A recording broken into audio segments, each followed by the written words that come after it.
Debbie's mission was to serve without judging people, and that one person can make a difference. I mean, whether Debbie set out to have that as her mission statement, it really is what became of her life.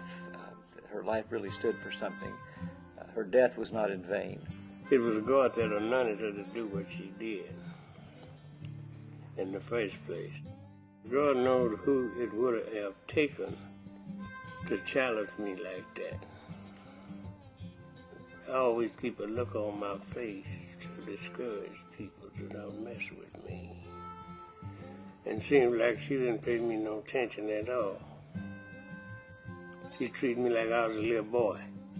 I didn't like that, but I had to buy it. But that's what happened. Did you hear me? So I was a man on the outside and a child on the inside, you know. And just like you give a child a spanking, she gave me a spanking in my mind, you know, made me straighten up, you know. I thought many times Denver would kill me. There were times that the first few times I got him in my car and he would scream at me and start hitting the dash of the car. It scared me so badly that I thought he might actually kill me. Life didn't mean nothing to me. To live was to suffer and to die was the game. I wasn't scared of nobody. And then all of a sudden he becomes a part of our family. And the man that I feared so greatly was the man God used to encourage us the most. The first time I met him, I thought he was the law for one time, 'cause he looked like the police. And the way he was standing and looking looked like he was trying to see who was who or who he could bust. So I was very, very skeptical of him from the way he looked. Look at him, he looked like the man.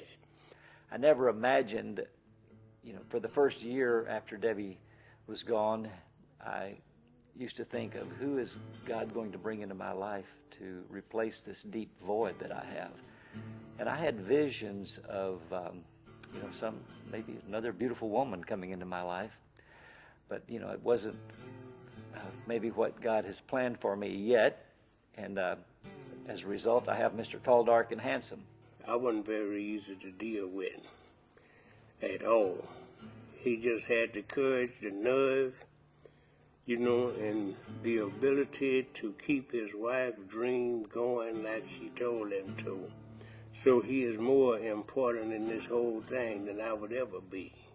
Denver and I have lived on the same property now for 8 years.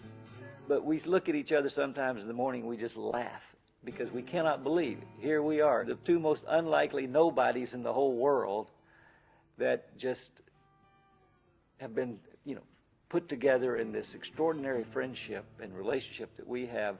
It needs to be more Mr. Rons in the world instead of Denvers.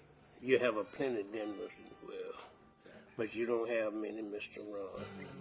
We're just two nobodies. But the good news is we were really loved by a real somebody.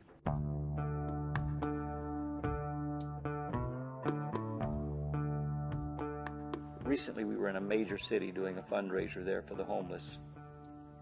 And we were meeting with the man who was heading up the city's commission for their 10-year plan to end homelessness in their city. And it involved building more buildings and more services and more programs. And Denver, the poor man who was wise, looked at the man who was head of the homeless coalition and said, "How many homeless are on the streets here?" And he said, "About 6,000. He said, "How many churches are in this city?" He said, "About 6,500. Denver said, "There's your answer right there. It's not going to take 10 years to solve your problem." He said, "You can take care of that problem in 30 days.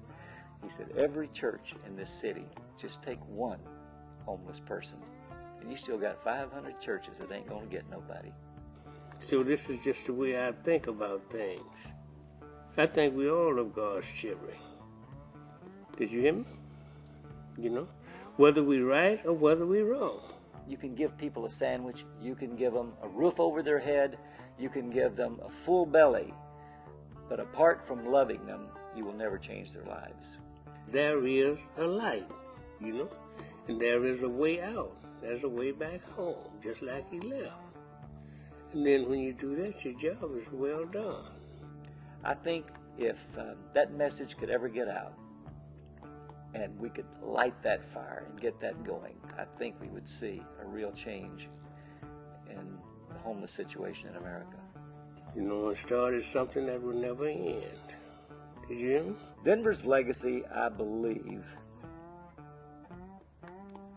will be that God can take what our city and most people, including me, thought was trash on the streets and turn it into a national treasure.